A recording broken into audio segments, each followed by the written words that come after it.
L'autofiction, c'est un genre à part entière en littérature et c'est ce que défend avec bien d'autres romanciers Camille Laurens. Son 17e livre, Celle que vous croyez, revient en puisant dans des souvenirs personnels sur la question du désir féminin, du déséquilibre entre l'homme et la femme, de la perversité dans le couple.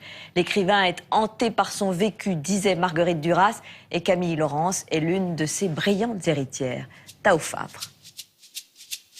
Elle s'appelle Camille Laurens, elle est écrivaine, traduite dans une trentaine de langues, notamment connue pour ses romans d'autofiction qui mélangent récits autobiographiques et imaginaires.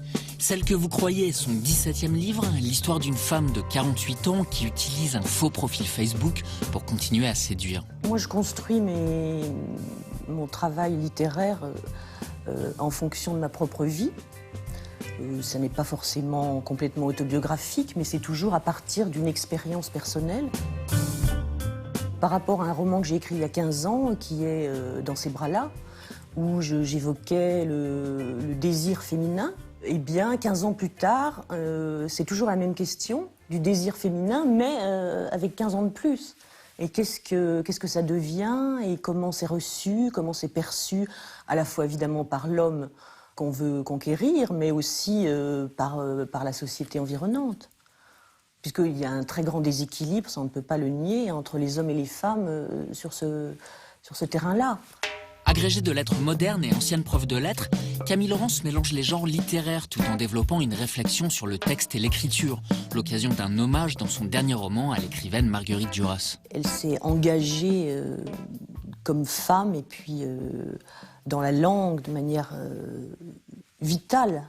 Elle dit à un moment que l'écriture, c'est d'abord un chaos, c'est-à-dire qu'on a des idées, des personnages, des sentiments, et qu'ensuite, l'écrivain doit organiser ce chaos. Donc, on perd quelque chose de cette source originelle. Cette masse du vécu non inventoriée, non rationalisée, est dans une sorte de désordre qui est tous les jours un désordre originel. On est hanté par son vécu. Il faut le laisser faire. Reconnue aujourd'hui pour ses romans intimistes, c'est dans un registre tout différent que Camille Laurens fait son entrée en littérature dans les années 90, celui du polar. Oui, il est vrai que tous mes premiers romans sont des enquêtes policières avec des détectives. Pour moi, c'est vraiment le principe même du roman, c'est-à-dire l'auteur qui enquête et qui promène le lecteur dans un labyrinthe dont on ne sort pas forcément, mais pour un écrivain, c'est quand même formidable de se dire là, le lecteur ne me lâche pas. Il est avec moi et donc je ne suis pas seule. C'est un drame personnel, la perte d'un enfant dont elle parlera dans un livre, qui pousse Camille Laurens vers un autre genre littéraire, l'autofiction, et une écriture plus introspective où la question du désir est centrale.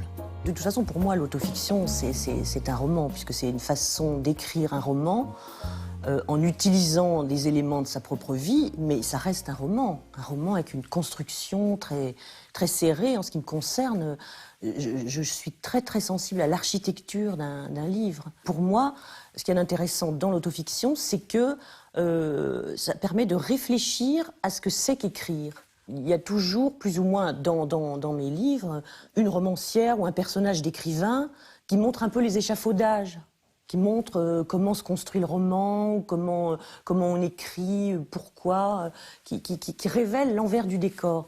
Et bon, moi, ça me passionne. En chacun de nous, il n'y a que deux personnes intéressantes, celle qui veut tuer et celle qui veut mourir. Elles sont inégalement représentées, mais quand on les a identifiées toutes les deux, on peut dire qu'on connaît quelqu'un. C'est souvent trop tard.